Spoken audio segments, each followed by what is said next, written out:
Hello dear friend, नमस्कार। स्वागत है आप सभी का एडुकेशन में। फ्रेंड्स, बिहार लोक सेवा आयोग ने अपना परीक्षाओं का पैटर्न बदल दिया है। सभी परीक्षाएं जो भी बिहार लोक सेवा आयोग आयोजित कराता है, उन सभी पर ये नियम जो है वो लागू होगा।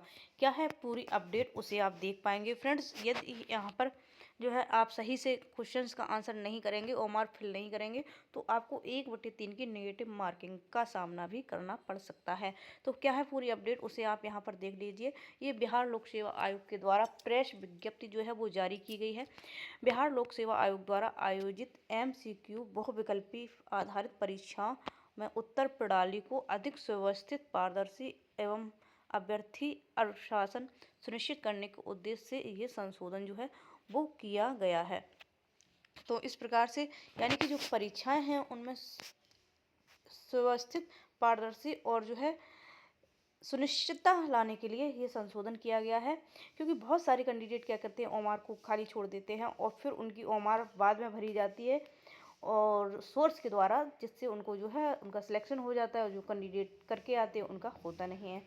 तो पूर्व व्यवस्था के अंतर्गत प्रत्येक प्रश्न में 4 विकल्प होते थे, जैसे कि ABCD, जिनमें से किसी एक विकल्प का चयन करना अनिवार्य नहीं था। यदि कैंडिडेट चाहे तो आंसर दे, ना चाहे तो आंसर ना दे।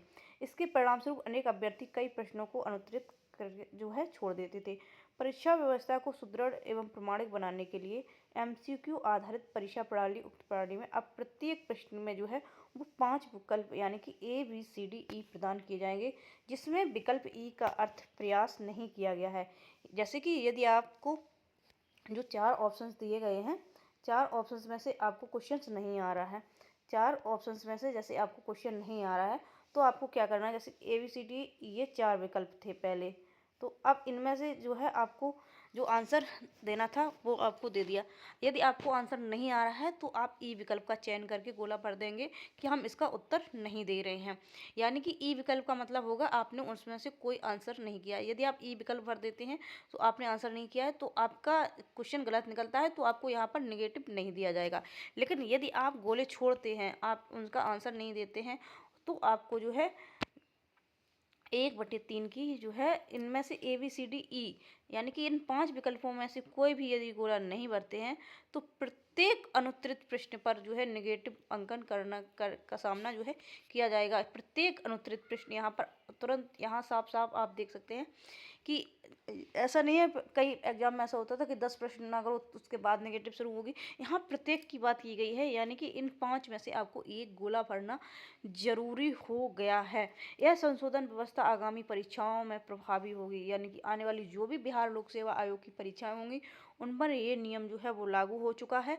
और अब ऐसा ही आपको देखना होगा। आपको यदि 4 जो ऑप्शन है ABCD, इनमें से यदि आपको आंसर नहीं आ रहा है तो 5वां विकल्प आप भर दीजिए कि हम इसका उत्तर नहीं दे रहे हैं। यदि आपने ऐसा ना किया तो आपको नेगेटिव मार्किंग का सामना करना पड़ेगा। इससे होगा क्या, इससे ये होगा कि बहुत सारे कैंडिडेट जो एग्जाम हॉल में जाते हैं ओमार को खाली छोड़ आते हैं और उसके बाद जो है उनका ओमार बाद में सुधार किया जाता है। तो अब ये चीज़ें नहीं हो पाएंगी, कैंडिडेट के अंदर डर रहेगा, जिससे कि वो 5 में से कोई ना कोई गोला भर के आएंगे। जब गोला भर देंगे तो उनका जो है दोबारा गोले का संशोधन नहीं हो सकता है।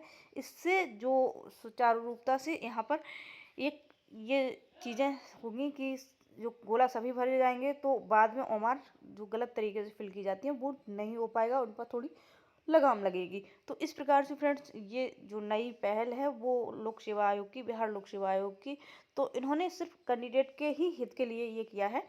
उम्मीद करते हैं आपको चीज़ें क्लियर हो गई होंगी। वीडियो पसंद आई हो तो वीडियो को लाइक, चैनल को सब्सक्राइब, वीडियो को शेयर ज़रूर कर दें।